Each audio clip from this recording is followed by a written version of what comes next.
At this point in this case, you have a significant amount of information before you, particularly that included in the pre-sentence investigation report as well as the exhibits submitted by the parties. We don't intend to rehash all of that here. However, that material doesn't tell the complete story. Additional background and explanation is needed for your honor to truly understand the depraved nature of these crimes and how dangerous the defendant remains going forwards. The state will provide you with that background and explanation today. Throughout the course of the day, you will hear from case agent Neil Stevens. He's going to put the defendant's crimes in context for you. He will explain the climate and the events that led up to the crime. I'll give a little timeline of what was going on. You will see that the defendant was under significant stress from a variety of sources. He was under financial stress. You'll see that he and Callie were making ends meet, but just barely. That there was no cushion for unexpected expenses, including children. As you know, the defendant had chronic pain stemming from use and abuse of his body in younger years, and that this was exacerbated by his work as an auto mechanic. Detective Stevens will also give you a bit of a window into the relationship between Jeremy Best and Callie Best. You will see that it was not as happy as it appeared to many outsiders, that the relationship in actuality was rocky and quite volatile. You'll see that Jeremy was frequently demanding, demeaning, and sometimes downright verbally abusive of Callie.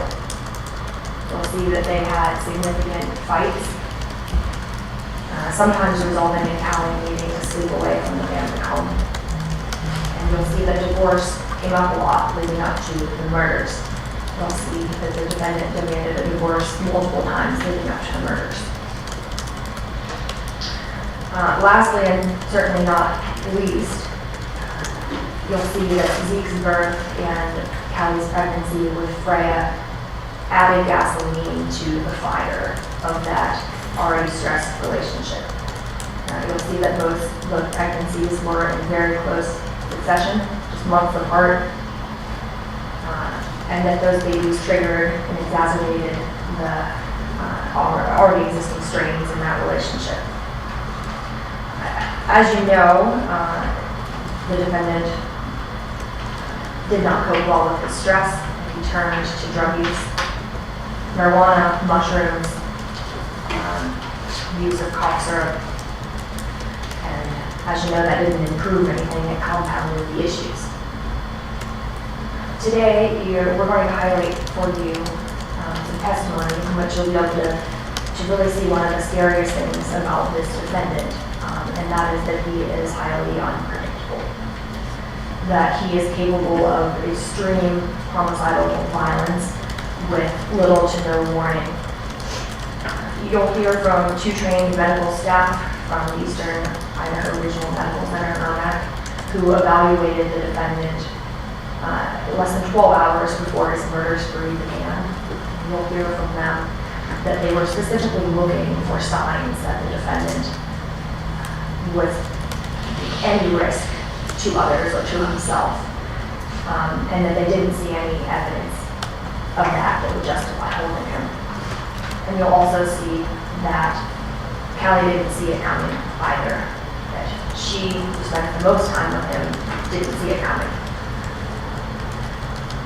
Your Honor, at this point, you know the general nature of the defendant's acts. You know he shot Callie 4 times in the back, killing her and unborn Freya. You also know that he slashed Zeke's throat with a steak knife, and that before his killing spree was over, he slashed the throat of the family dog's sister in the same way. We're not going to rehash the details that you already know, but the blood evidence and the autopsies reveal additional aggravating factors that we're going to explain to you. you're going to hear and see about certain important evidence from Detective Michael Cox, who was present at both the Victor and the Kept Crossing crime scenes. And then you're going to hear from blood pattern expert Kenneth Martin, who will explain to you what we know based on that evidence. He will explain that Callie's murder and Victor was not a quick event, that there was an extended struggle, that the defendant gunned her down as she pleaded with him not to and was trying to escape. You'll also see that Zeke's murder took place 50 miles away from a remote canyon in Kept Crossing in Randall County, and that killing was particularly violent, forceful, and depraved. And Your Honor, through multiple witnesses, you will see in your evidence that the defendant knew what he was doing.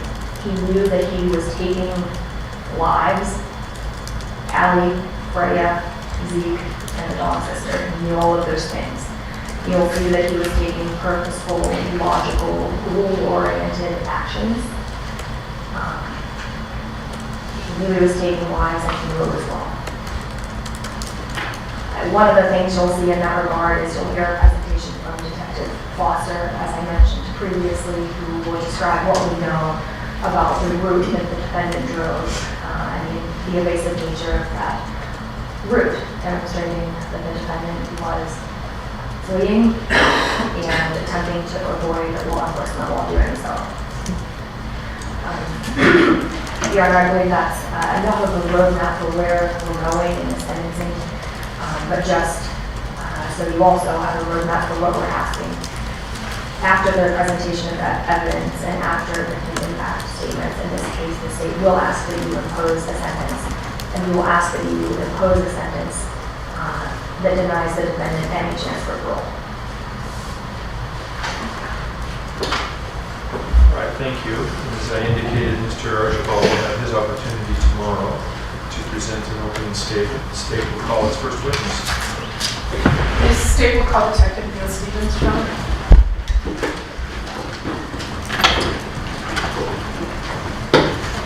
I may have him on 2 seconds left on.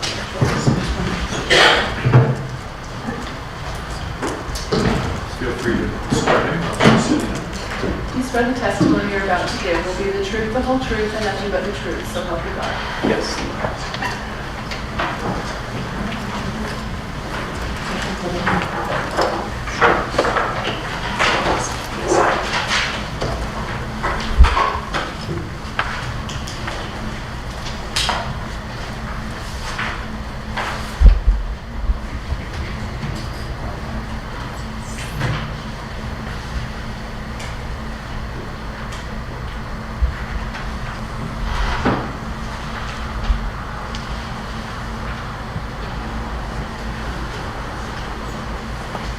So TV's on.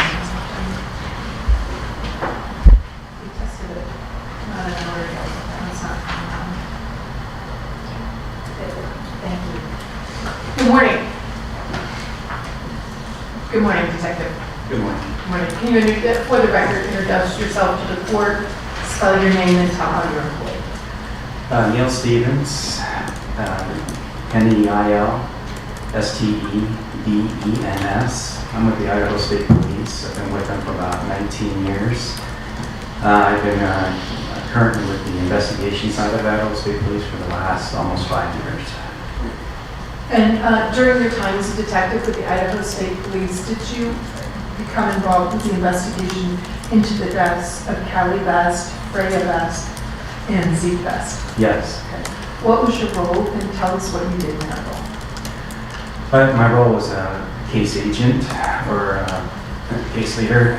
My role was basically, I was the one who was in charge to collect and gather most of the evidence, organize the evidence, direct people in the direction it needed to go, where the evidence needed to be, and then work with the prosecutors, work with the different agencies, work with whoever was involved with the case. And so in this particular case, what steps did you take to head that investigation? Originally, we got the call on November 30th. Well, we actually got the call on December 1st for a November 30th call. The first steps we did, we needed to find Zeke. We didn't know where Zeke was. So our priority for that particular day was to find Zeke best. And at the same time, we were processing the Victor scene, which was located at 4600 Skyline Loop in Victor, Idaho, which is part of Teton County, Idaho. After that, when we located Zeke in a neighboring county, Law&Crime County, in the Capps Creek area, our next order of business, we processed that crime scene where Zeke was found, and also Journey Vest was found. After that, we spent considerable time trying to find different witnesses, different evidence that we could get a hold of, just trying to find whatever information that was out there that we could find about the case. Once we got a lot of the evidence, then we brought in some forensics experts to help us go through the evidence and analyze the evidence. And after that, we continued for about a year and a half. Just evidence that was pouring in here and there. We just continued to follow up on every bit of evidence that came before us, and just try whatever lead it took us, we try to go that route as far as we could. Any idea, just so the court knows the scope of the investigation, any idea of how many documents, interviews, digital evidence, items of evidence, people you interviewed? Any idea of the quality of the work that you and the entire team did? It was thousands. I couldn't give you an exact number, but it was a lot of people, thousands. How many agencies were involved? We had 2 federal agencies. We had the FBI, and we had the Forest Service.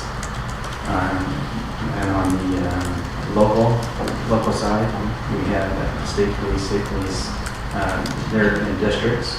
I'm currently in District 6. We had people from District 6 and also people, more officers from District 5, which is what we call our area. We had Teton County Sheriff's Department. We had Baltimore County Sheriff's Department. And then there's just, I'm not sure, there's a lot of people on scene that day. There was additional people from additional agencies. Basically, all the regional law enforcement banded together and helped on this investigation. Yes.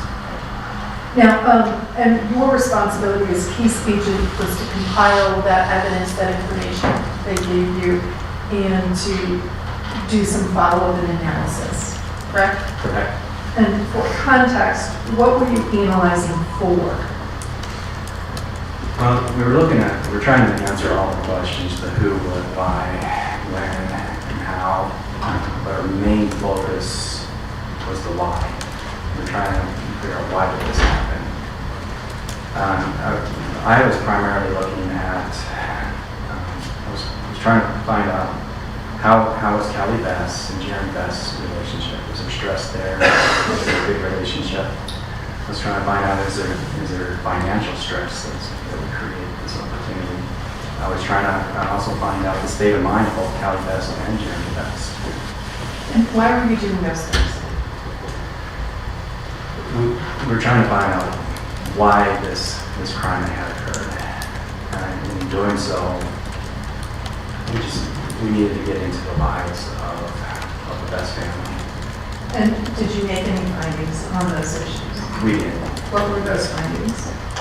We did find some marital stress. We found some financial stress.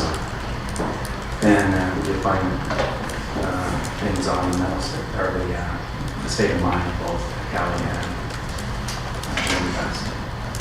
Now, given the thousands of documents you've looked at and you've given the court a lot of those, did you take the time to put them into sort of a timeline and a context to help you explain the details of your findings? I did. Okay. And Your Honor, at this time I request permission. State's Exhibit 33, which has been previously disclosed, and it's my understanding you're all admitted, is the timeline that Detective Stevenson prepared. It'll speed up his testimony using it this morning, if that's okay. You may. Thank you. 32.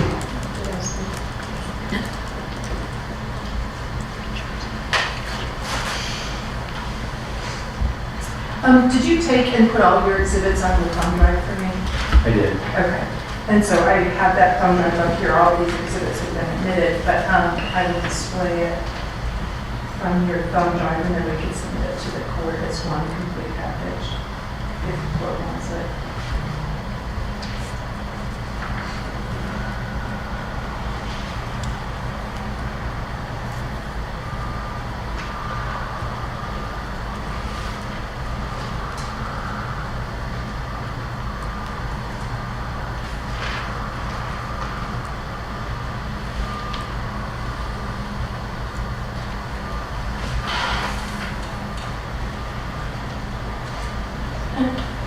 The court is well aware and has a copy of this, but just so the record's clear, can you put on the record what we're looking at in terms of page 1 of State's Exhibit 32? Page 1, this is a collection. I had the opportunity to go through the majority of the cell phones, and this is a collection of the evidence that I found out of the cell phones. It starts out on the left-hand side. It starts out with a picture of Callie and their dog they called Sister. And on the right-hand side, it goes up until the murders of Callie, Zeke, and Freya. And so did you put this timeline together to kind of put some of the text from the various cell phones into context and led you to some conclusions? That is correct. Okay. Did you also then, you put together a compilation of this specific text that supported the individual items identified? Yes. Okay.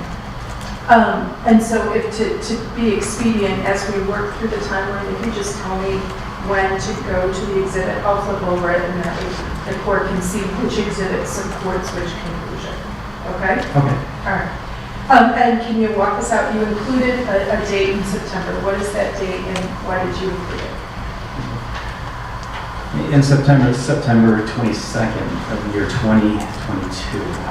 This is when Jerry Best and Callie Best were married. I don't have an exact date, so I've been an approximate.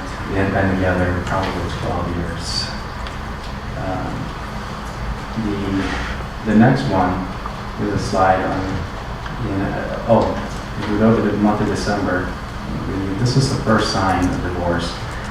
Can we back up and let me just ask you, I don't know that we put on the record, when were they married?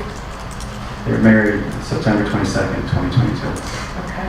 And at that time, do you have a belief on whether or not Callie was pregnant? Yes, I do. She was pregnant. Okay. And presumably Missy? Correct. Okay. Do you have any opinion, or was there evidence that you saw in your review whether that pregnancy was planned? I do not believe it was planned. Why? A little later in on my timeline there, I show a video where Jeremy states we're not supposed to have children. And I'm also going to show a timeline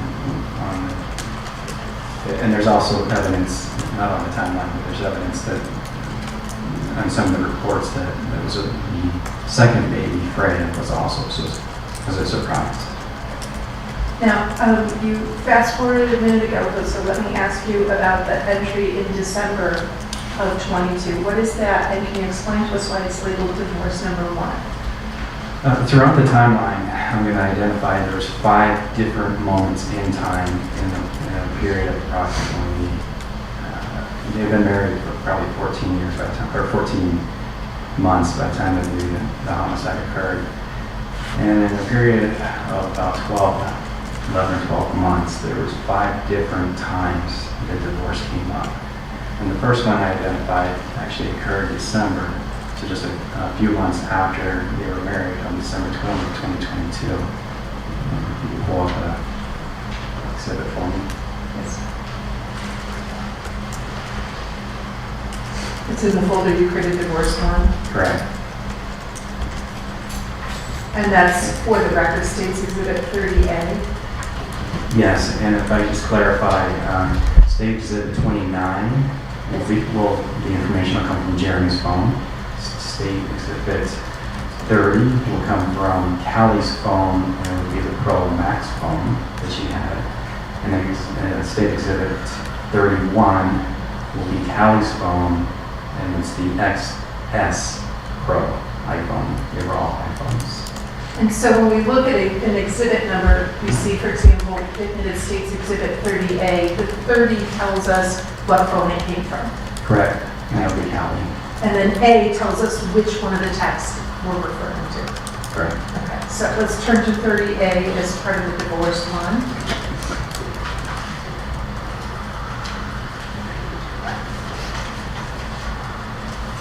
Now, I just copied, I took a clip, but I just copied the entire text. Some of the text, I'll read it all, but some of the text I will skip. Some of the stuff is not necessary. Your is it okay if we don't read the entire text, changes the relevant portions? You know, the items admitted, so it speaks for itself, but thank you. And could you make that a little bit bigger, please? Sure.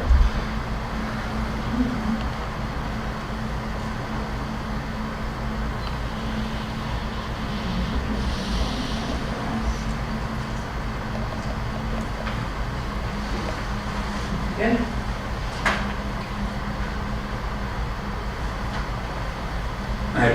I believe so. Okay, want to do more? But there we go, thank you.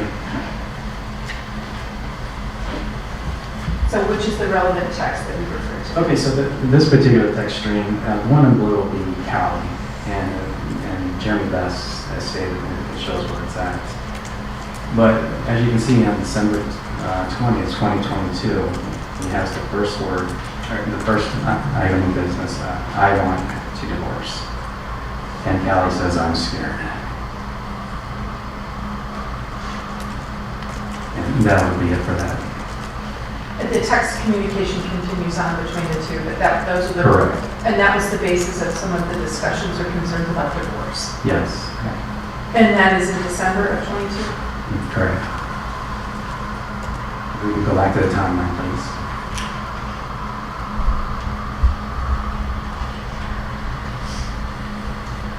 Next on the timeline, in the month of January, this is when Zeke Best is born. He was born on January 24th, 2023. He was born early, so he also needed to have extended care in the NICU unit at the hospital. And you had mentioned earlier that you found evidence of financial concerns or marital trouble. Was there anything surrounding those issues at the time Zeke was born? Yeah, during some tests or during some interviews and talking to people, the bill was over $100,000 for the NICU, and it created a financial strain for the family. Eventually those bills were paid though, right? That is correct. But at the time there was concern and when you say for the family, who are we talking about? For Jeremy Best and for Callie Best. Moving on to your next section in February. In February, now we come to the second time that I identified Jeremy and Callie talking about divorce. This is on February 27th, 2023. We can go to the folder that has divorce number 2, please.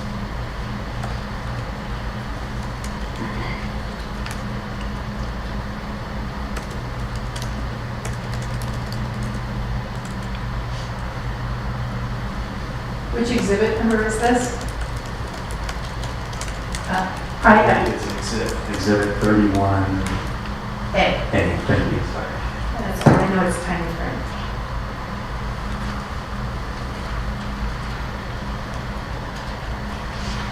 All right, this is also Callie, and she's texting a person by the name of Mary Powell. If we can go down just slightly, please. Okay, we're going to start right here at the very bottom. It says, Jeremy's riding today.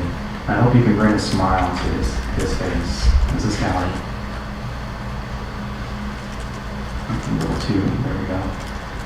Mary's asking, everything all right? Or is he just grumpy?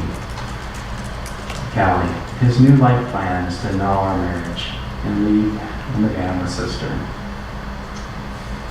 When I see the word annul, that tells me either divorce or they want to pretend the actual marriage ceremony it never occurred. So this is the second opportunity that Callie is referring to Jeremy wanting to be divorced.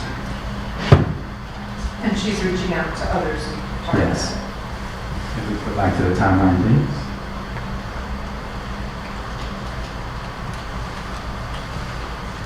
Now, the next one is going to be in March, and there's quite a few different text strings on this particular issue. And the text strings go between March 14th, 2023, and March 15th, 2023. And I labeled this one divorce number 3. We could go to divorce number 3 folder, please.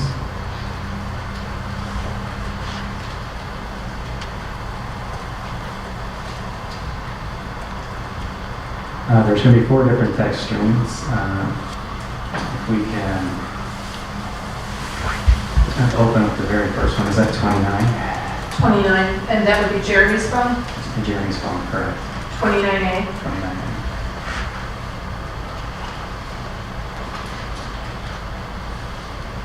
Now, this particular conversation is a text conversation between Patricia Best, or Pat Best on here, which is Jeremy's mom. She starts out by, can you talk privately? You're probably right, and she's probably wrong. It sounds like she has a spending problem. If you make a rash decision now, when you're so angry about things, you will be making a big mistake. You have both been cooped up for months with little or no outside contact. That is not good. And you are not sleeping. This is the time for you to calm yourself down and think rationally, not with a hot head. You also should talk to a lawyer to see what your options are. Zeke will be coming from a broken home. He will not have a loving mom and dad. Think about the consequences of that. Don't do something you will regret. Neither of you are thinking straight. She has a spending problem. You should not have access, or she should not have access to your books or your credit card. Scroll up, please. As far as the problem, it doesn't pertain to this. The next one, she says, we need to go over the bills. What did the trip to the rock concert cost? What did the trip to Florida cost? What did the trip to Patagonia cost? I'm tired of being involved with your spending. Yes, you. Callie, too. You both have been a spendthrift, in my opinion. Go ahead and make Zeke come from a broken home, if that's what you want. Callie has problems with money, but I believe you do too. Who goes on a trip like that with a baby on the way? No one I know. I think you should go and you should look into getting a home equity loan. I don't believe you say that you can't get one. Try again. So this one had a lot of relevance to me because it actually touched on at least two of the things that I was looking for: the relationship. We're talking about getting divorced, and then also the financial stress that goes with it. Obviously, Patricia Best is talking about being in the financial life. So it sounds like this perhaps is not the first time. If we can scroll down just a little bit.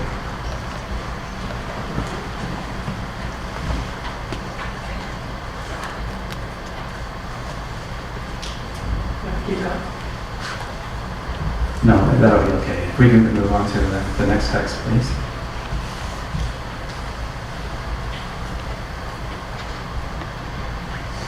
And 29B, also from Jeremy's phone? Correct. Now this is a text between Jeremy and Paul. And it starts out, he says,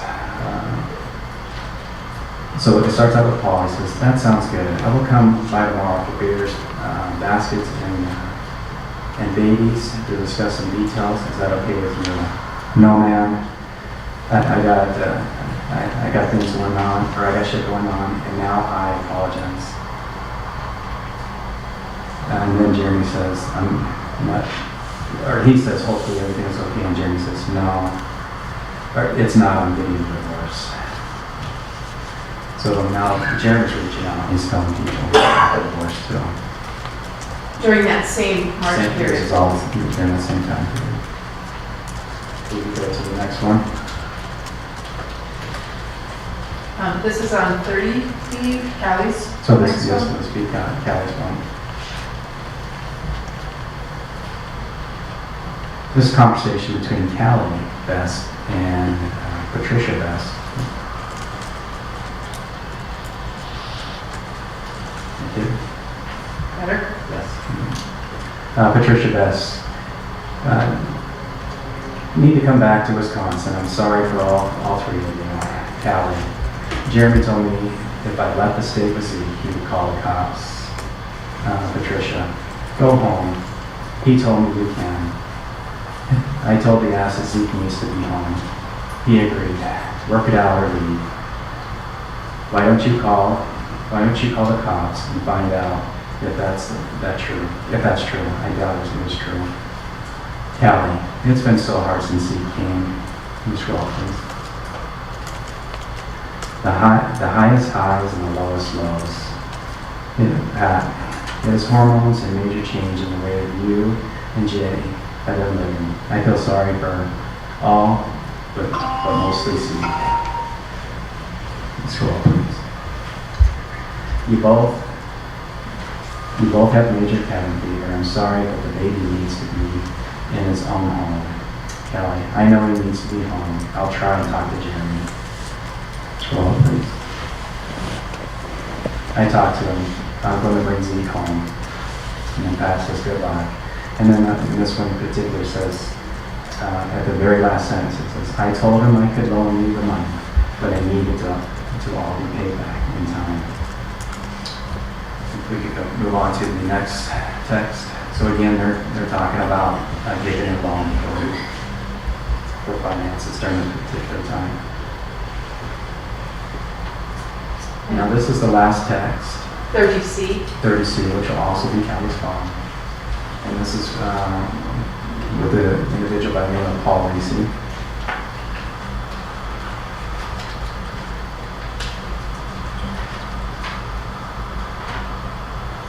Okay, if you could scroll up, please. And it says Paul, and the blue is, if it's Callie from? Yes, so blue is Callie, and you can see it's Paul.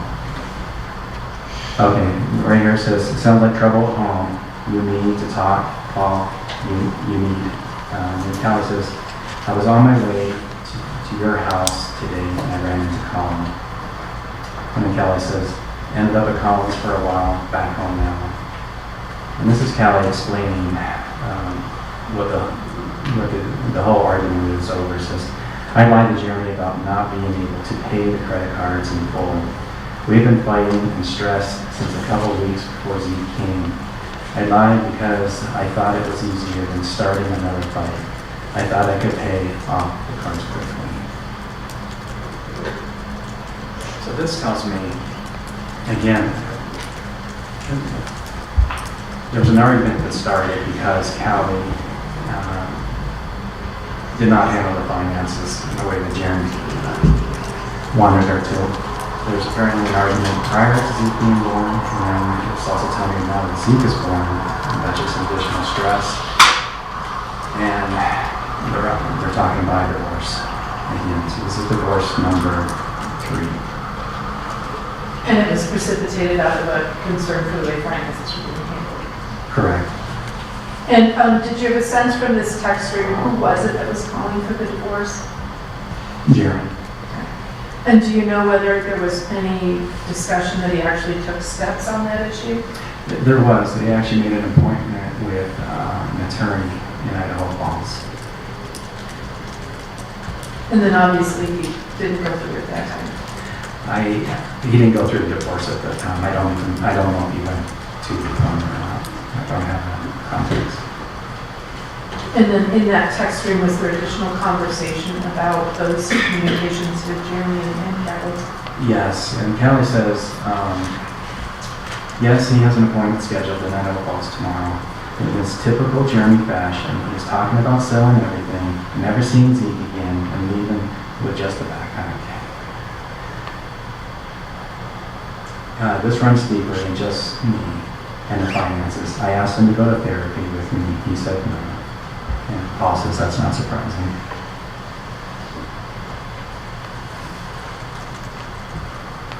As we go back into the timeline, so we've covered 3 divorces so far. In the month of April, there's another text string. If we can open that up, this is on April 6, 2023.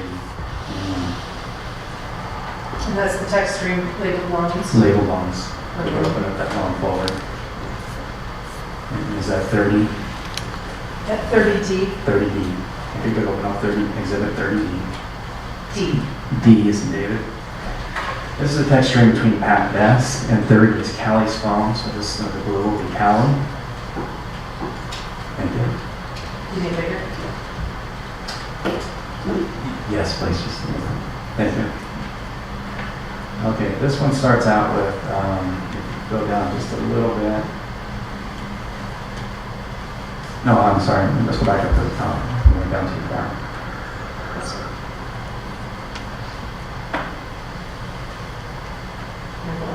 Right there, okay. So it starts out with 0, absolutely makes the same thing. At 0, I'm guessing it's supposed to be Z, makes the same face in that last picture. And then Callie, world's fussiest baby today. Must be the full moon. I'm working on a book. I'm working on book work between meltdowns. Can we line up a $9,000 loan? That'll keep us out of paying interest and give us a buffer for ordering big parts for the conversion job he's working on. And Pat, she says yes. And then the loan they had gone through. So this again tells me that there's financial difficulty. They're asking for a loan in order to avoid paying interest.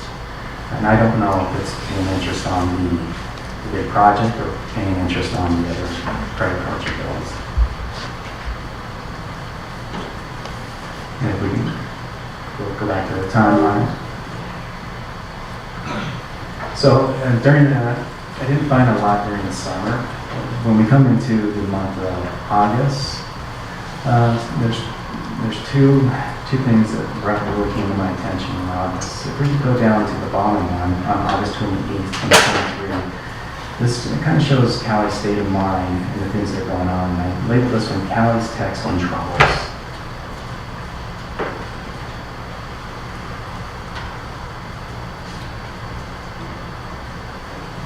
And then this, in that would be exhibit 30G. 30G, so this would be Callie's phone. So the blue again will be Callie, and she's texting a person by the name of Cal.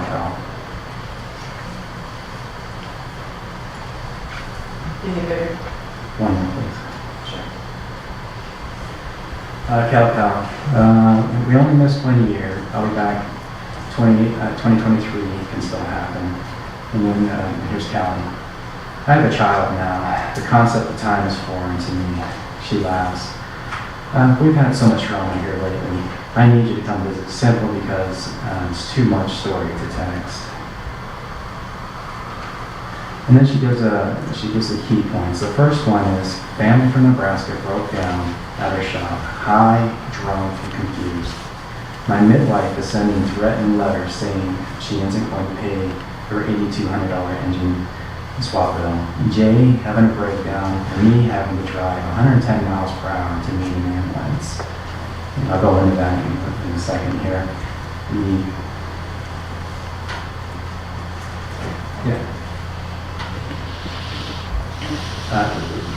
We can go out of that, but it talks about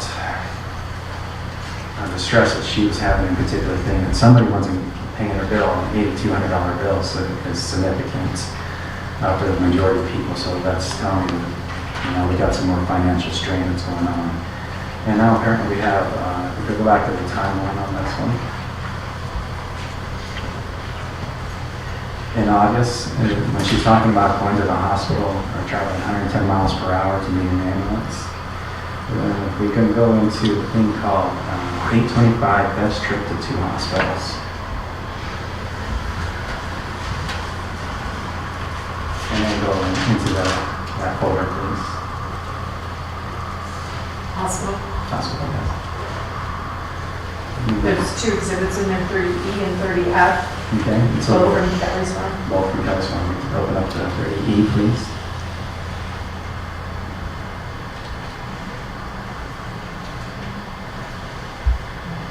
This is Callie Bass. She's in blue and she's talking to her mom. If we start out with Cal and Callie in the blue, he says, or she says, he made me take him to the hospital. Says he's having a heart attack. Mom, oh boy, good luck. Feels like drama llama to me. Hopefully I'm not being a Rita. Or hopefully I am Rita and it's nothing. Mom, I'm always skeptical when men are dying in pain. Callie, the EKG looks okay. Mom, good. And if we skip down, the Callie says, must be stable because we just took the back roads in town. That's a good sign.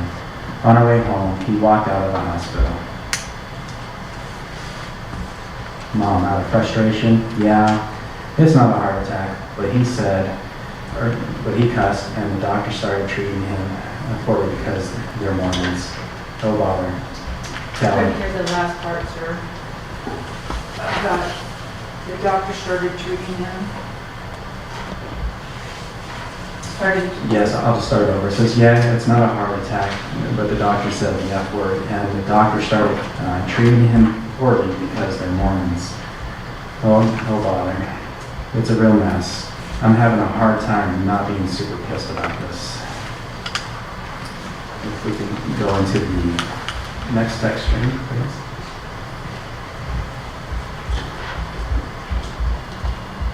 And that would be 30F. Okay. Exit 30, yeah. This one has a texting a friend by name of Mary Powell. Perfect, thank you. This, if we could scroll down a little bit, please. Okay. Right here, this is Callie. Again, Callie's in blue. It's been a day. Jay thought he was having a heart attack. Took him to Driggs. He freaked out. Made me take him to Rexburg. An ambulance ride from the Teton Dam to Madison Hospital. Then he walked out. Mary, oh my gosh, you're kidding. What was wrong? Maybe food poisoning. I don't know. He thought he was dying. Mary, that's so crazy. Callie, it's a real shit show. And that would be it for that particular text. And in reference to this, so I went and I found the hospital records from Teton Valley Hospital and also from Madison Memorial Hospital in Rexburg. Teton Valley Hospital is in Driggs, Idaho, Teton County. And I identified, so he started out in Teton Valley Hospital. He went in there and the hospital staff was hooking him up with all their equipment and things like that. He started cussing at him, and he got extremely mad, irate, irritable. And he tore all that stuff off, stormed out of the hospital without his shirt, shoes, or his personal belongings. She took him to Madison, but on the way, the janitor requested that she call the ambulance. The ambulance met him right around the Teton Dam area, which is close to State Highway 33. And then they got to the Madison Memorial Hospital, and basically the doctors also had kind of the same statement. They were able to talk to him and get some vitals and things like that, and told him he wasn't having a heart attack. And he cussed it down and he stormed out of that hospital as well. So he didn't complete medical treatment by your place? No.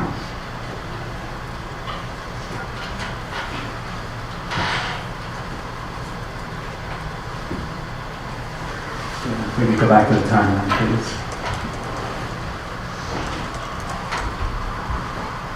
All right, now we're in the month of September, so approximately about a year after getting married. This is September 18th, 2023. I marked this one separation number 4.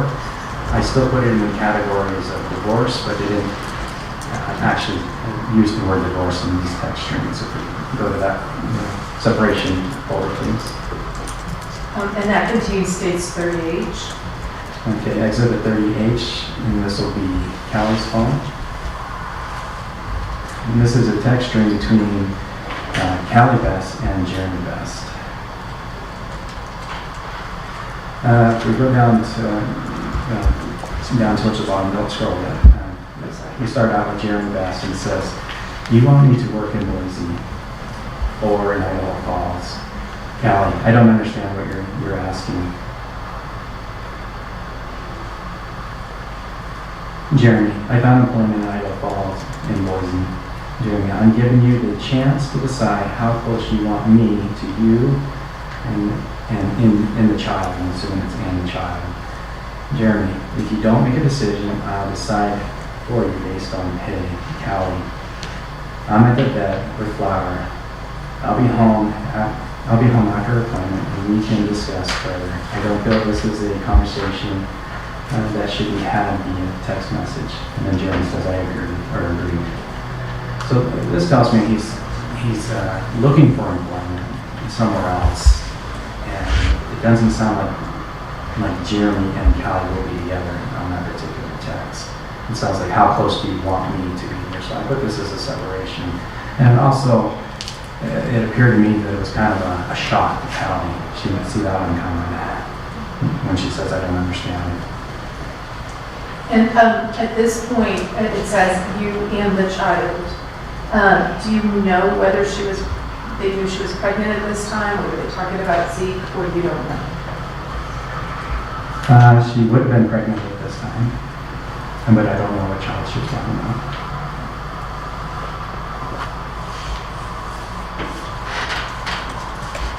Now we go into the month of October. Now we're going to talk a little bit about Callie's pregnancy. And in the month of,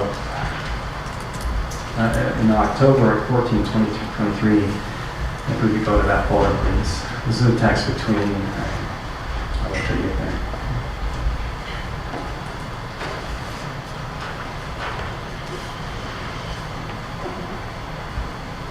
Is it the folder marked insurance? Yes. So this is Exhibit 30I. And Callie's texting her mom. And it starts off with Callie. It says, I think 2 is going to be the perfect amount of babies for us. Mom, I get it. I think I'm going to see the OB in Jackson. I've seen them before for my sis. They have a strong surgical team and it's the closest hospital to us. Mom, I think that closer is better. Plus, you have history there, Callie. They're nice ladies, and have recently added midwives to their staff. My friend Abby is pregnant in 1 year. She talks about that. Right there it says, I just have to call and make sure that they take my insurance, and probably because it's in a different state. But in looking at the other documents, we realized that they were actually hoping to have a midwife take care of the second pregnancy. And now it sounds like if we can go back up to the timeline, please. If we go into 10/17/2029, Callie has a placenta previa. You look at that.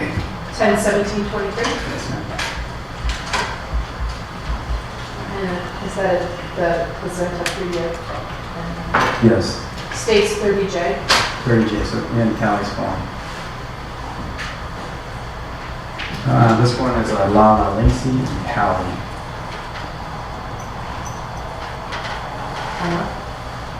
Yes, thank you. Lala, or Callie, she starts out, right there, it says, Zeke is lovely physically, I feel great. I got some not so good news back on my ultrasound last week. My placenta is covering my completely cervix. So I have to transfer to an OB and probably have to schedule a C-section. And so now it's telling me that we're moving more into a higher risk. Now we know why she has to go find the OB in Jackson. It's more of a higher risk, and they can no longer use the midwife as they were doing. So this is also telling me that there's going to be added expense because there's going to be a more expensive pregnancy. So it's going to be added stress as well. And Zeke had been, in the end, a high-risk birth. And Yes, correct. And for context, who handled the finances and sort of a lot of the business end of of Jeremy Best's Stop and Shop? From what I gather, it's mostly Callie. And so if Callie's in a hospital with a commission, caring for herself and her children, was there a backup person to care for the books and the business? I would assume Jeremy.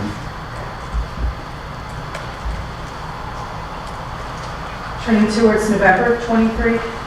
Okay, so in November of 23, there's two things that occurred in November. The first one, this is a recording that was located on Callie's phone. This is Jeremy Best. You can hear him hear his voice in the background. And I've listened to a lot of jail calls, so I can recognize his voice. He says, we're not supposed to have children. You can go to that folder and we'll bring up the image. It's a quick 2-second clip, and it's a picture of Zeke, and he's in like one of those little walker things that move around on wheels. This is on Callie's phone.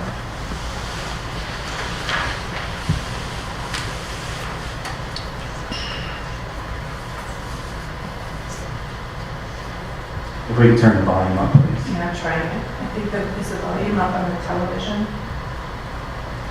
Because we're not supposed to have children.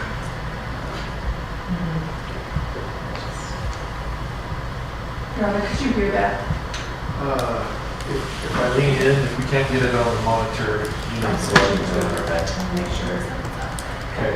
If you want to play it again, I'll listen more carefully. That's only at 68% currently. Okay.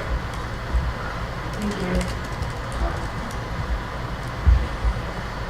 Because we're not supposed to have children. Okay, so this is relevant to me. I don't know why the video was taken. I don't know how the video was taken. I know that that's Jeremy's voice, and I know that that's Zeke in that thing. So it's relevant to me because this is the month of November, and we're within weeks of the homicide of Callie Best and Zeke Best. And also, it's relevant to me because Callie is pregnant as well. So he's saying we're not supposed to have children. And now they have two. And now they have one and one on the way. Could you find any evidence on why Callie chose to record that and keep that clip? I have no evidence. I don't know why she did that. It was just on her phone. And it was her phone and her recording, Jeremy. I can't tell you if it was her recording Jeremy. Your Honor, I would like to take a second because the next clip is a recording that's a little bit longer, and I want to make sure that the audio works. Very well. Maybe we have just a minute to do that.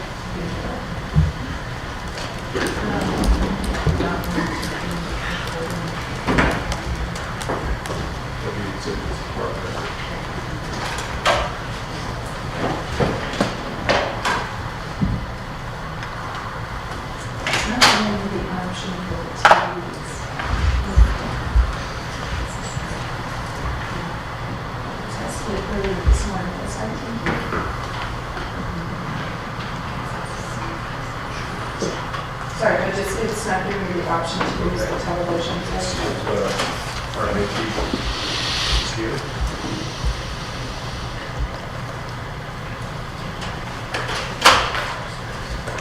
Yeah, that's pretty essential. We can try it this way, Judge, through the microphone.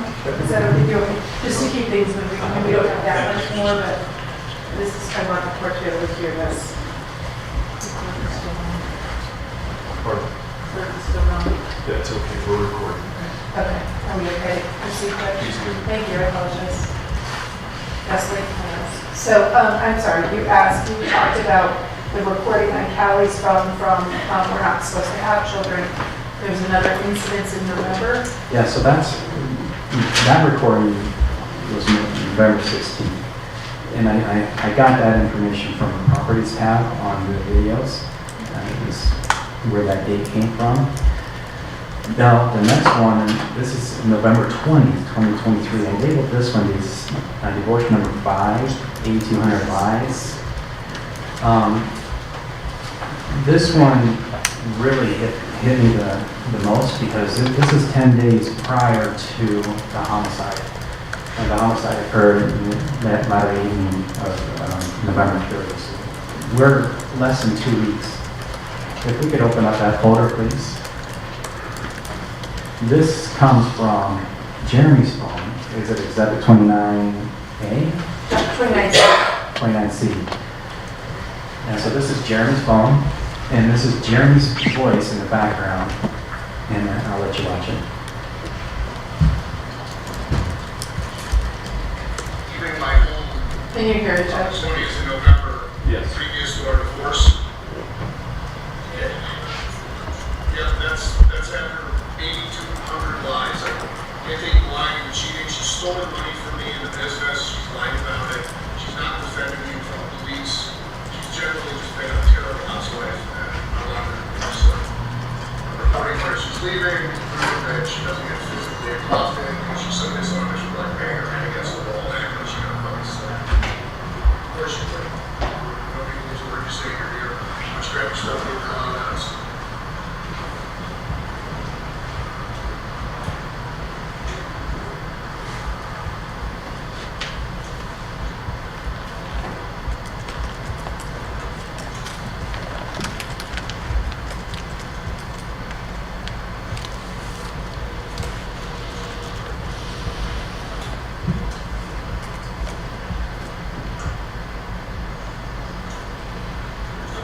What do you say? It's the last time we're going to talk to each other. You got something good? You got something good? Because it is. I'm never talking to you again.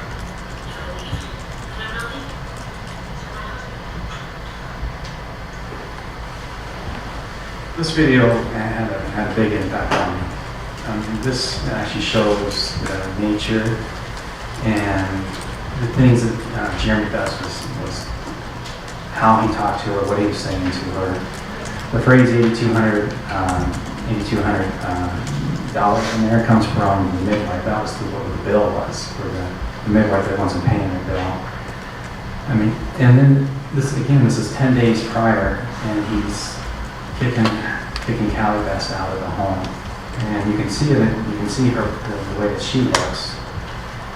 You can tell at the very end, well, if I'm never going to talk to you again, I'm not going to leave. It doesn't sound like Callie wanted to go on this particular one. But this is divorce number 5 within the last 14 months.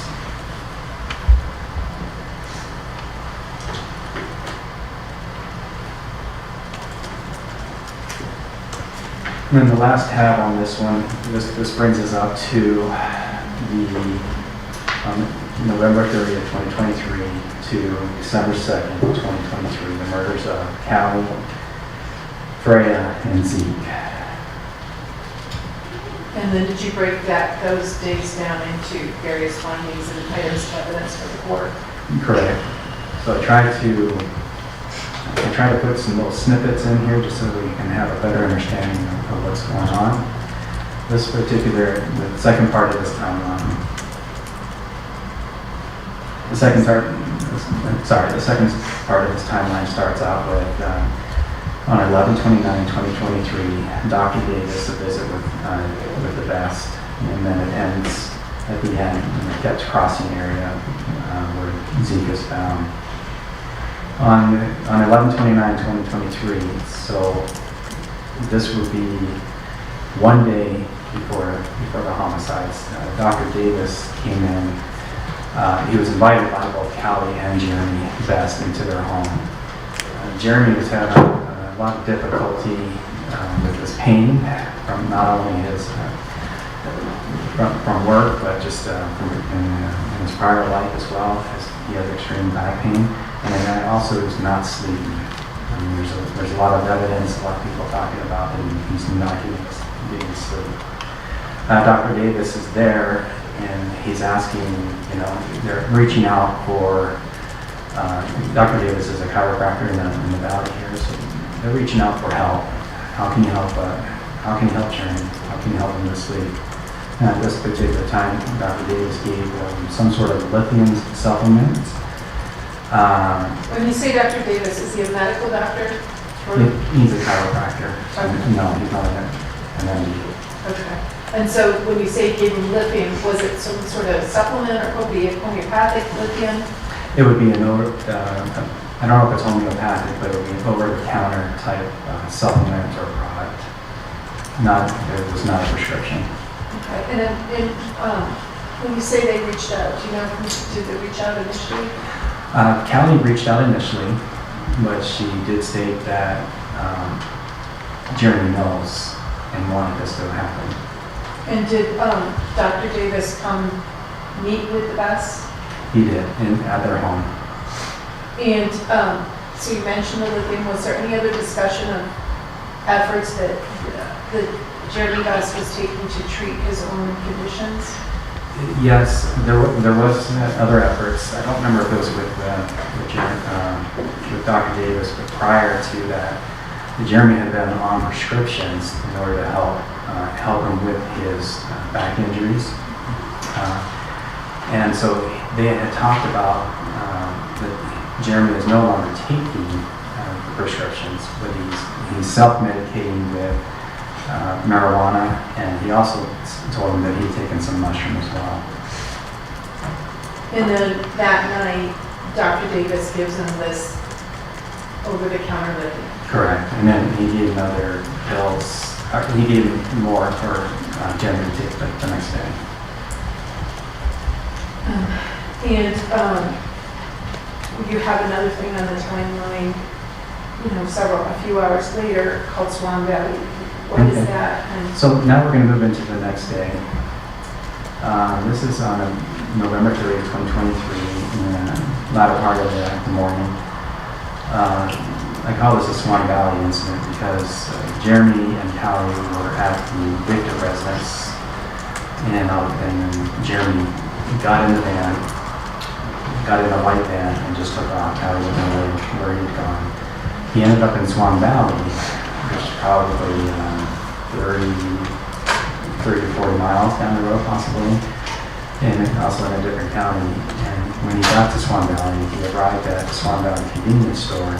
He took all his clothes off, walking into the store completely naked. And of course, the staff called the police. The police came.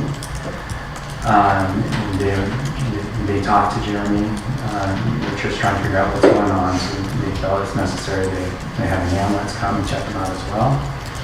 And then it was determined that, I believe that I have to ask the testimony of the officer, but I believe that Jeremy voluntarily went on an ambulance, and so we traveled to Ermac at that particular time.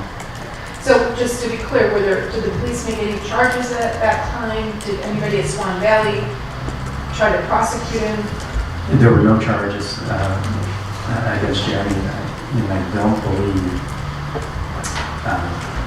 the convenience store wanted to prosecute. And then he was taken there. And then he was taken to Idaho Falls to what we call Ermac, but it's Eastern Idaho Regional Medical Center, which is the hospital there. And I know we're going to hear from them, so I'm not going to duplicate their testimony, but for context here, what was the purpose of taking him to Ermac? To evaluate him, trying to find out why he took all his clothes off to see if he's okay. And was he discharged from there? He was. And then you have something else on the 30th on your timeline. What's next? Yeah, so he was discharged, and Callie actually came down to the hospital and took him. They went home. And then there's an individual by the name of Randall. And this is the later Max had been in contact with the family, with both of them throughout the day, but my contacts would start towards the evening. He made a phone call, and he was the last person that actually spoke to Callie and to Jeremy Bass in the evening. So he made a phone call approximately, I believe it was 11:26 p.m. And he said he was on the phone for about 8 minutes with them. Then during that phone call, you could really, Max said that he was trying to help Jeremy. He was trying to cope with that. To give you a little background, they had gone home. When you say they, Callie Bass and Jeremy Bass, and Callie had said that Jeremy actually went to sleep. He fell asleep, so in the later evenings, apparently Jeremy Bass woke up from that sleep, and that's when this conversation started. and how did that conversation with Max, Jeremy, and Kelly end? It was very rough. So Callie had made a comment, and I'm not quoting this exactly, but Callie said something to the nature of, let's move that gun off of the table and put it someplace safe. Jeremy says, and again, it's not completely quoted, Jeremy said that gun's perfectly fine where it's at. And then we'll have to ask Max during his interview, but the way I understood it was pretty abrupt after that the phone went dead. There was no more, no one on Callie and Jeremy's side of things. And this is sometime after 11, around 11:30-ish. Around 11:30-ish. On November 30th. And so in terms of the crime scene, we're going to hear from the detectives, but for context for the court, where did law enforcement search the property for cell phones? Or phones? They did. Okay. And did they find any phones? They found they found 3 phones. They found Jeremy's cell phone. They found Callie's phone, which was the same phone that Max and Callie and Jeremy were talking on, and then they found a landline phone, just one of those ones that they're electrical and pull off of the base and talk on that. And what were the condition of the phones? Jeremy's phone was fine. The landline phone was found in the fireplace or in the wood stove, and Callie's phone was broken. It was I would say snapped in two. It wasn't in 2 pieces. It was just snapped where it was broken in half. And that call with Max occurred 11:30-ish. Correct. What's the next thing on your timeline? So the next thing I have is a 911 call. And the 911 call came from the landline phone. So neither one of the cell phones came from the landline phone. And on the phone, you can hear Callie and you can hear Jeremy in the background, and you can hear a disturbance that is going on. There's no communication with the dispatch, so it just sounds like it's an open, I would say open mic, but open on the phone itself. And we're going to play that in a little bit, but did anybody actually talk to the police out of that call? No. What happened when that call did not connect or law enforcement couldn't reach anybody at the best time? Well, because 911 or the dispatch center didn't know what was going on, they sent an officer out to do a welfare check. And what was the name of that officer? Deputy Robert Christensen with the Teton County Sheriff's Department. And I note on your timeline there's the time. What is that time reference? He got here approximately 11:55 p.m. And also on your time, there's something about a neighbor. What's the relevance of that? So when Deputy Christensen arrived on scene, he met with a neighbor that was, so where Jeremy's house is, it faces the road right across from the road, or really close to that road, that's where this neighbor was. And the neighbor had told him that he had heard shots fired, and he heard yelling going on. And then he also said, he told the deputy, hey, there was 3 people in the home, the mom, the dad, and then there was a baby, a very young infant or baby. And we're going to hear from that neighbor, so we don't need to do the details now, but what was the relevance of hearing about the baby? Well, Deputy Christensen, he had found Callie laying in a pool of blood. He did not find Zeke. So now we need to find out, one, is Jeremy still there, and two, more importantly, where's this baby? We need to find this baby. And so I see next on the line, what steps with law enforcement? All those different agencies you talked about, is that when they mobilized in that time period? Yeah, so, at this point, that's, now we're in December 1st, because it was over the midnight hour. All the agencies started mobilizing, people were gathering, everybody was trying to come and convene and to find out what we can do to help or whatever we can do. And in doing so, we had the FBI there, and they put us in contact with the people that do the Amber Alert. And so by 3 a.m., we had an Amber Alert going out looking for Zeke. The next copy of the Amber Alert is on State's 32. Correct. And so what sort of things came out of that Amber Alert? We got a lot of possible tips of where Jeremy Best may have gone. Like, where does Jeremy Best like to go? What would be a good place to go look? Or have you seen, because also in the MRO we put a vehicle that he had left in on there. Have you seen this vehicle? So we were receiving a ton of tips, and we were trying to hit them all as they came in. And when you say a ton of tips, that means lots of people in this community were calling in response to the law enforcement's Amber Alert. Correct. The Teton Valley community, and also the community outside of the area, like Eastern Idaho as well. And in Wyoming as well. Correct. After the Amber Alert, what else is going on in the interim before December 2nd?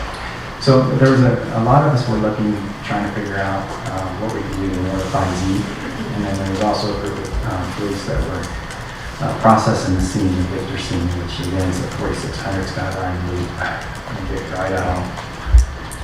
There's an image on the left, it appears to be a house in a driveway. What's that for the record? And so this is a picture I just picked. It shows you can see two distinct buildings there. The building on the left with the big garage door, that is Jeremy's mechanical shop where he has his business. The building to the right, there's a van in front of that. That is their residence, where Jeremy, Zeke, and Callie lived. If you look right in between the two buildings and also attached to the mechanical shop or garage, there's a wood pile right there, and that is connected to a side door to the garage. And the wood pile creates a wall, a temporary wall going over there, and then there's a little pavilion type thing going across there, and that's where Callie Best was found. And the second picture associated with the skyline processing on the timeline, what's that? So when you come into the Jeremy Best home from the door that you can see on their residence, and you go in just a little bit past the laundry, this is a view of their kitchen in the background and just their dining room table, the table that we were talking about with Dr. Best, and also that's a table where the revolver was found. The murder weapon. The murder weapon. On there is another event for December 2nd of 2023. What is that for the record? So in the early mornings of December 2nd, so this is really early, around 9 a.m., there was a hunter by the name of Jeff Jacobson, and he was out with his dogs in an area that's called Kepps Creek area. The picture to the left is what that area looks like. It's in the backcountry of Bonneville County. And it's kind of set between Idaho Falls and Swan Valley. He was out there, and as he was walking his dogs, he came across Jeremy Best, who was completely naked in a sleeping bag laying on the road. And then he also identified He didn't identify, but he saw the Tahoe down the ravine. So if you're looking at the video itself, the Tahoe was in its final resting place, but if you're looking at the first picture there, that's taken from the road, and it's looking down. As you can see, it goes down a hill through some brush, and Jeremy ends up down at the bottom of that ravine. And so Mr. Jacobson found the defendant sleeping in a sleeping bag in the road, Correct. not down by the top. Not down by the Tahoe. Okay. And did Mr. Jacobson relate this to law enforcement in any way? Did the defendant make any statements? Yeah, so to keep it short, there was another individual that also showed up, and between the two of them, they were able to make a 911 call, because there's no cell phone coverage right here, so they were able to make a 911 call. Mr. Jacobson offered his vehicle for Jeremy to sit in to keep warm. He did make a couple of comments. He talked about it, says, I may have killed my wife and child. And he also said, the FBI are coming. The FBI, I don't remember the exact quote, but the FBI are coming to get me. And then was Mr. Jacobson and the others able to reach law enforcement? They were, and then law enforcement, they arrived on scene. They took Jeremy into custody, and then they also went down to the Tahoe, where they found baby Zeke vest, and also a white dog they called Sister, laying in the back seat, deceased. This area of Kepps, is it Kepps Crossing? And Kepps Crossing, it's Kepps. And then you said road. Is this like a well-traveled road? Is it or is it something else? No, this is it's in the backcountry, so this would be more of a recreational area. They're maintained, but they're just dirt. They're maintained during the summer. This is where people go back to hunt, go back to ride their off-wheel or their off-road vehicles, that type of stuff, or camping, things like that. So there's not a lot of, it's not paved, and there wouldn't be normal traffic there. And this area was about how far from the original scene where Kelly was killed? It was probably about 50 miles, and the first 30 or so, the drive would be easy, but once you got on those dirt roads, it'll be a little more difficult. It'll probably take about an hour and a half to get back into there. And that road, you said something about starting in Swan Valley. Where did it start?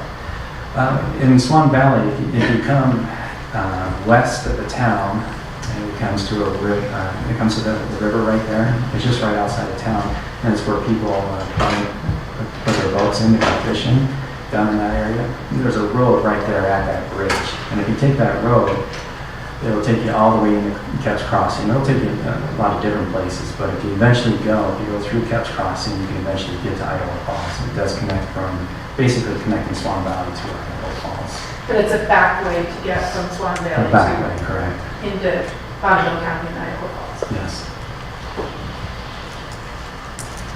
Now, I'm not going to go through, and I think the court will be really everything you've done, but I do want to talk about some jail calls. You mentioned earlier you listened to a lot of jail calls.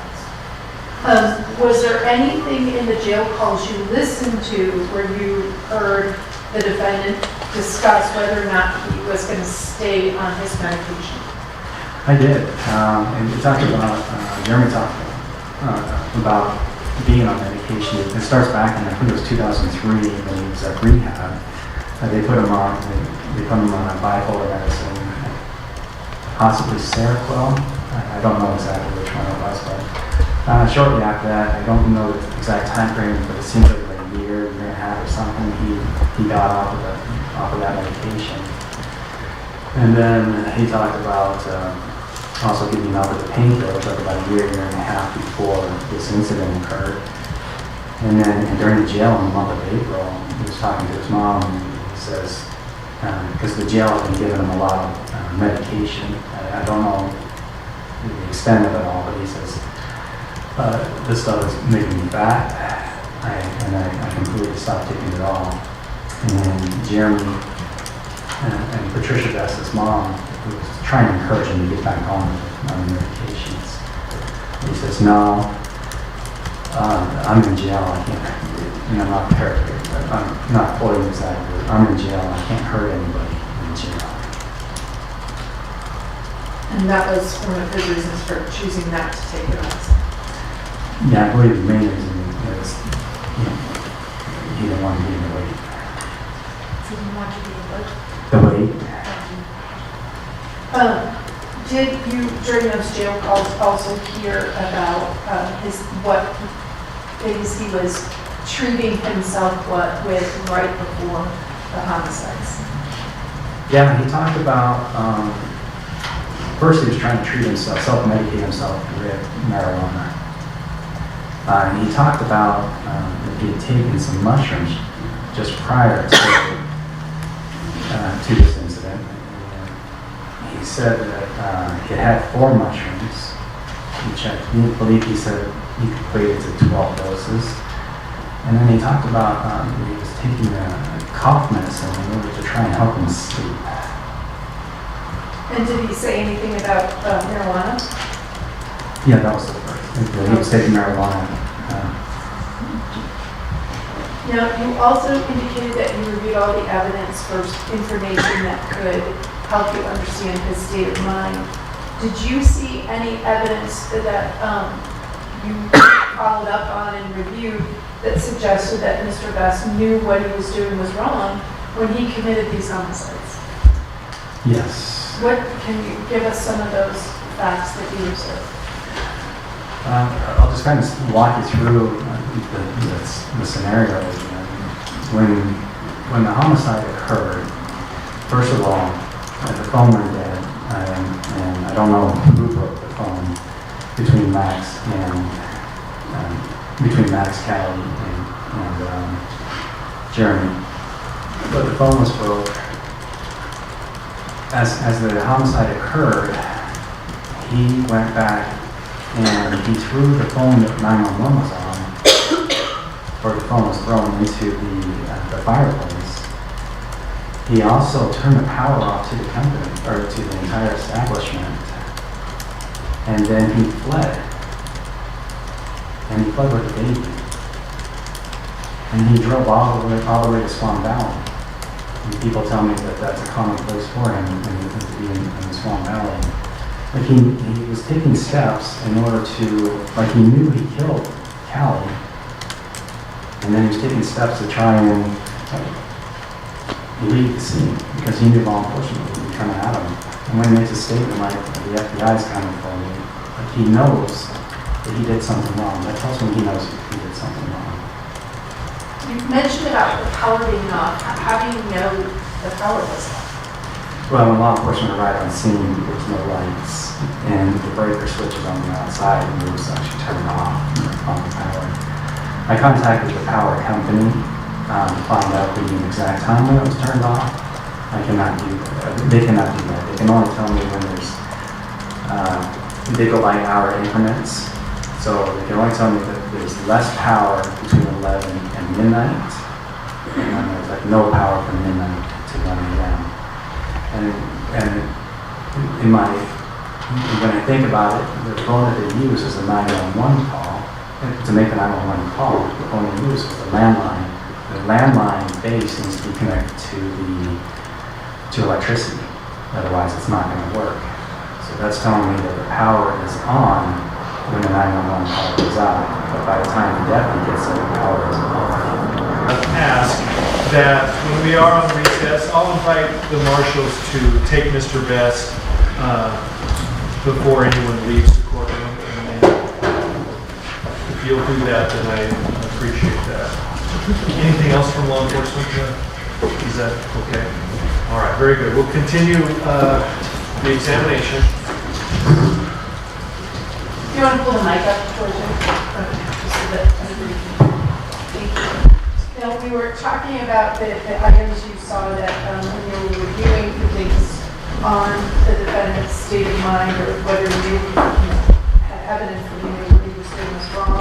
You talked about starting with the scene itself and efforts to get away from law enforcement. Anything beyond that?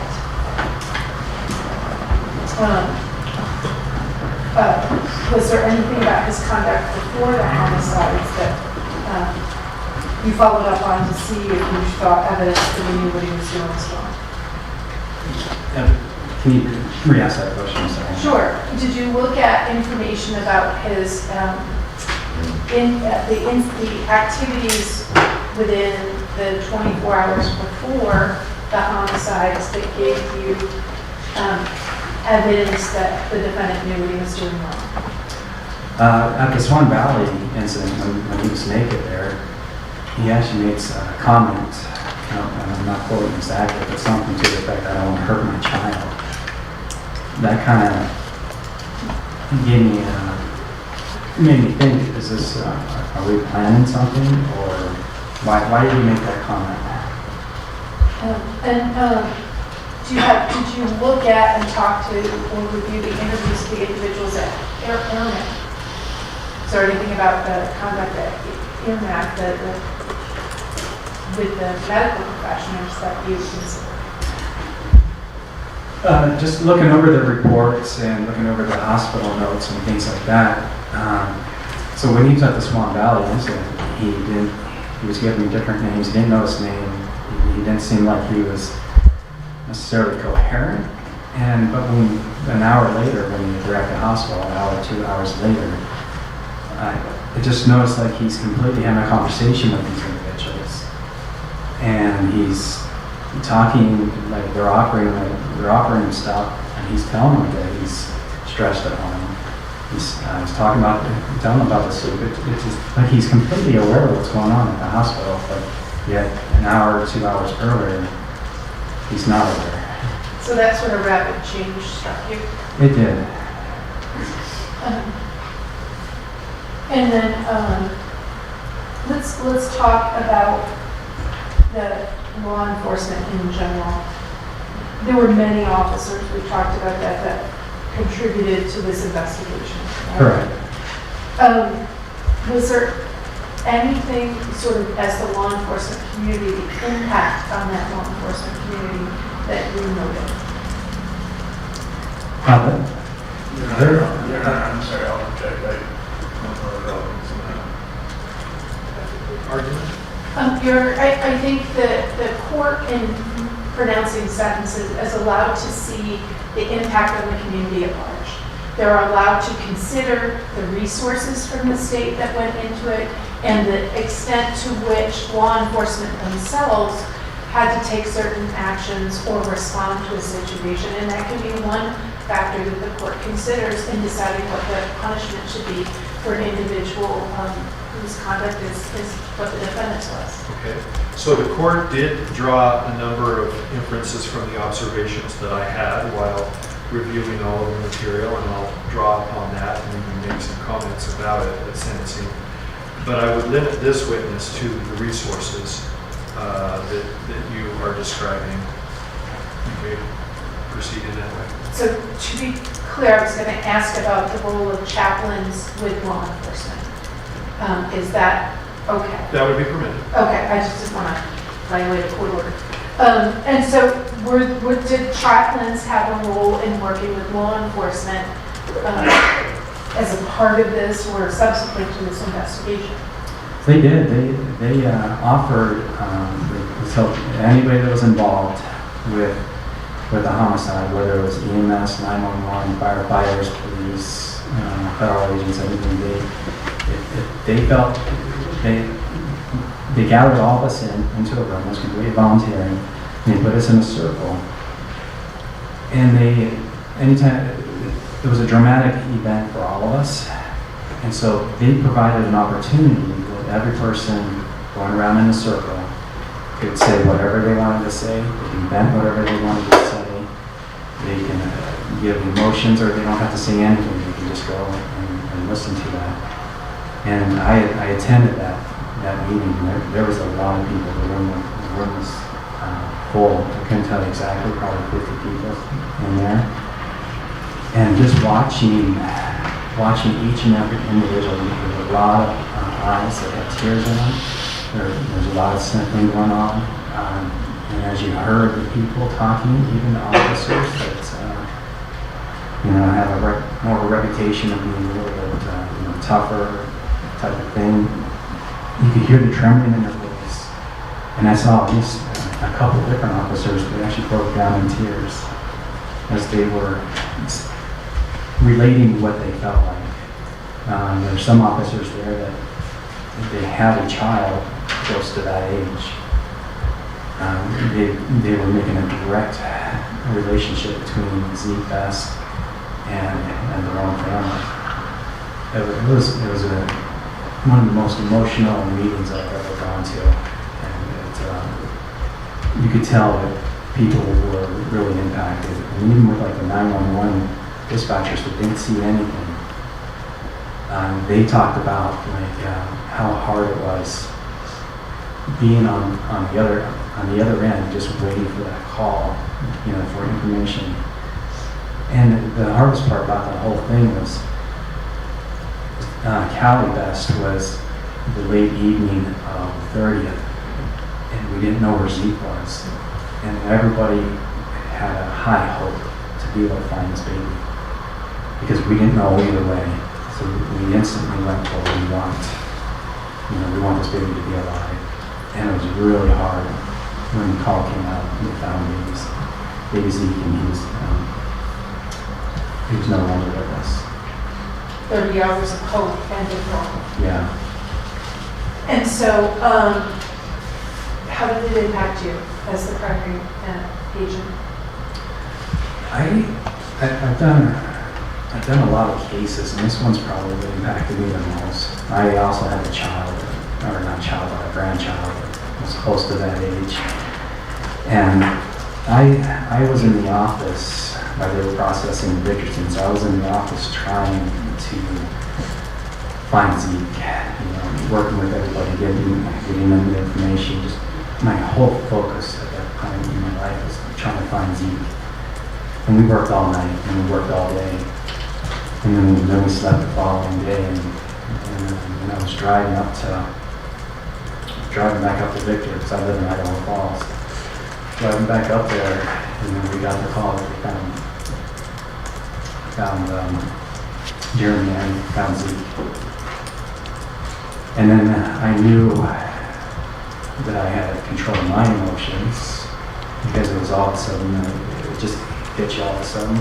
Because now I got to make that phone call to the family, because I had been in contact with the family throughout the time.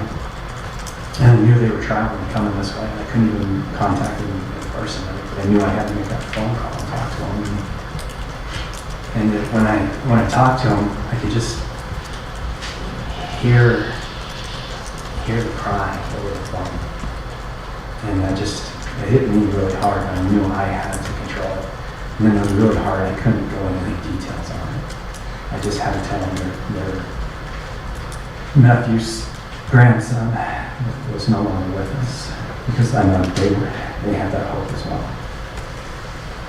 And then throughout, I've been doing this for over a year and a half, and it's become a part of me. I used to be able to just stop at the end of the day and leave work behind. Now I go home and I think about it. I wake up at 3 a.m. in the morning and just have an idea, or I have an image, of Zeke, and it's just hard to go back to sleep. But this one actually mentally hit me a little harder than any of the other cases I've worked.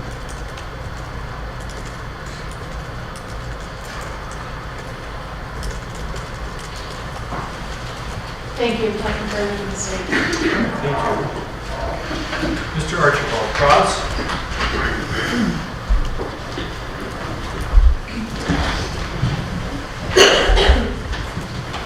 So, Detective Stevens, you've been involved in this case from day one. Correct. And were you involved in the mediation of this case?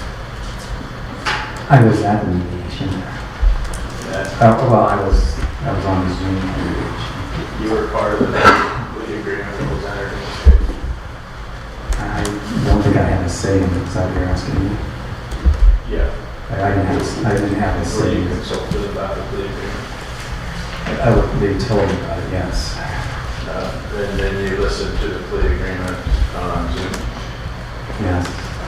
And so you're aware that part of the plea agreement is that Jeremy Best did not plead guilty to anything involving a plan or premeditation. Are you aware of that? I am not. So you know the differences between premeditated murder and murder that's not premeditated. Correct. And Jeremy Best pleaded guilty to a murder, but not for premeditation. Are you aware of that? Correct. It was murder times 2, murder 2, and then murder 1 for Zeke. Yeah. And murder 1 for Zeke because of a child, not because of a plan. That is correct. Premeditation. Yes, I am aware of that. Okay. So a lot of what you've talked about this morning is what you think was evidence for a plan or premeditation. Is that what you've been testifying about? They're testifying that it's the why that occurred.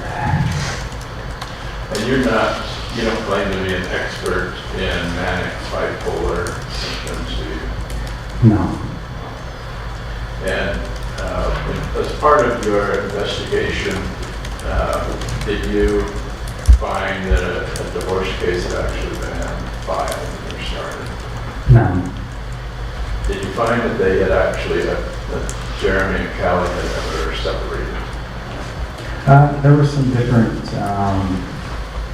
times that Callie would stay at someone else's house, but not like a separation, if that's what you're asking. So part of your investigation there was never a separation other than maybe staying one night at some person's house? Correct. And you're aware that Callie came and picked up Jeremy at the hospital on November 30th, 2023. Correct. Is it fair to say that she did not know she was in danger by going to the hospital? That is correct. Part of your investigation into their finances was Callie in charge of the finances for Jeremy and Callie? From what I can gather, Callie did the book work for not only the personal, but how much she did the book work for the business as well. So Callie would help Jeremy in the auto repair shop? Is that fair to say? In the book work?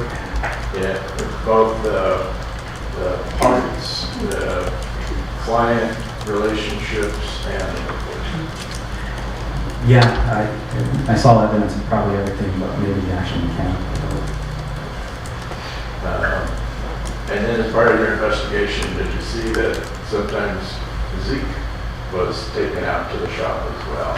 Yes. That they had a little stroller or a swing or something out in the shop for him? It was a swing. So the Jeremy's auto repair, it's fair to say, was a family adventure. Yes.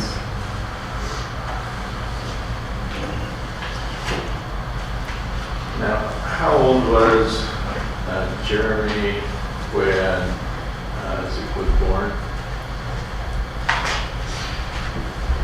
It's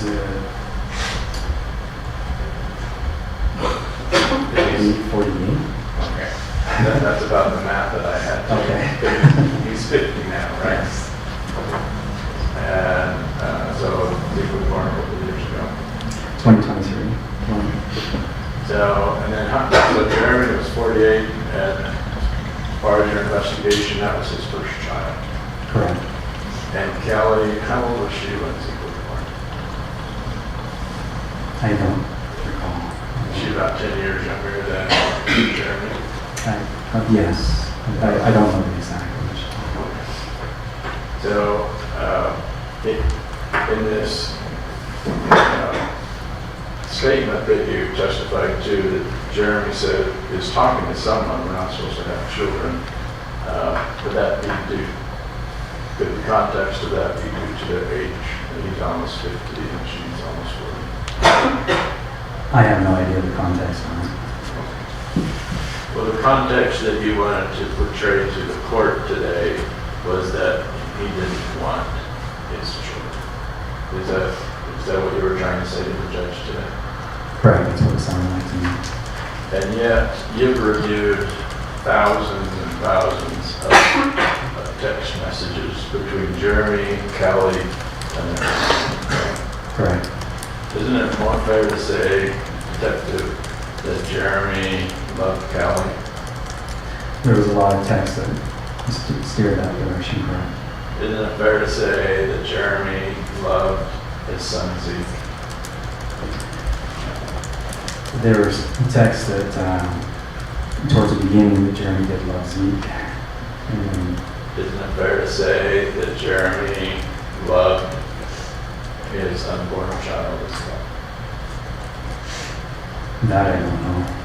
So you've testified that you've reviewed all the text, and I noticed in the exhibits that there was Bates numbers. Do you know what's a Bates number? It's an identification number that the prosecutors were using to identify a particular piece of evidence. And so the Bates numbers that you were looking at were like 24,000. Is that right? I honestly did look, I'm sorry. Okay. So there's just a lot of evidence in this case. Correct. And of the thousands of text messages that you reviewed,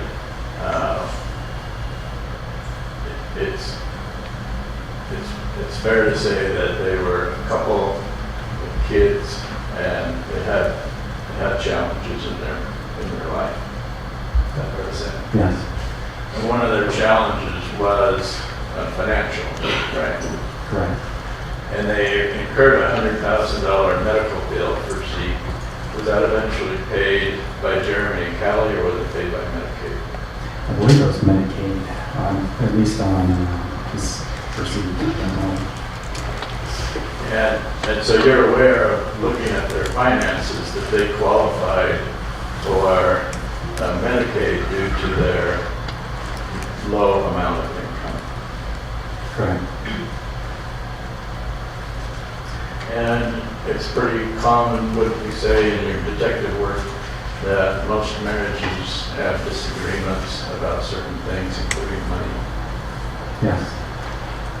And when Jeremy found out that Callie had racked up $8,000 in credit card debt without telling him that was the source of a lot of their arguments, is that fair to say? Can you repeat that question? So let me rephrase it. When you testified about Jeremy saying of your 8,200 lies, was that referring to the amount of money that she had racked up on credit cards and she hadn't told Jeremy about? I did not make that correlation. The only correlation I made was that was I think it was the bill for the midnight for her car. And then part of your testimony was that Pat Bass agreed to pay that debt for him for the credit card that Callie had racked up. Offered to give him a loan.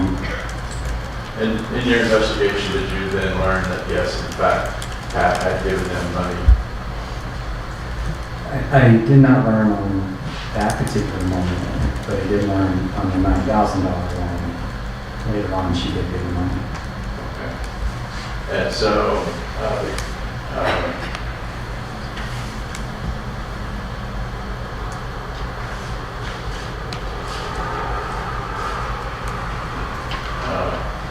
in your testimony about money and the finances, is it fair to say there's not a financial motive for Jeremy to kill Callie? It was from what I gathered, it was one of the things that added to the stress in her life. But Callie didn't have a $1 million life insurance policy. Not that I know of. She didn't have a $1,000 life insurance policy. I don't know of any life insurance policy. Well, if anyone would know, it would be you. You're in charge, right? Correct. So he certainly didn't kill Callie for money. Is that fair to say? Correct. He didn't kill Zeke for money, right? Correct. Zeke didn't have a life insurance policy on him either, right? Correct. Thank you, Detective. Thank you. Any rebuttal? No, Judge. Okay, the court doesn't have any questions, so thank you. You may stand down.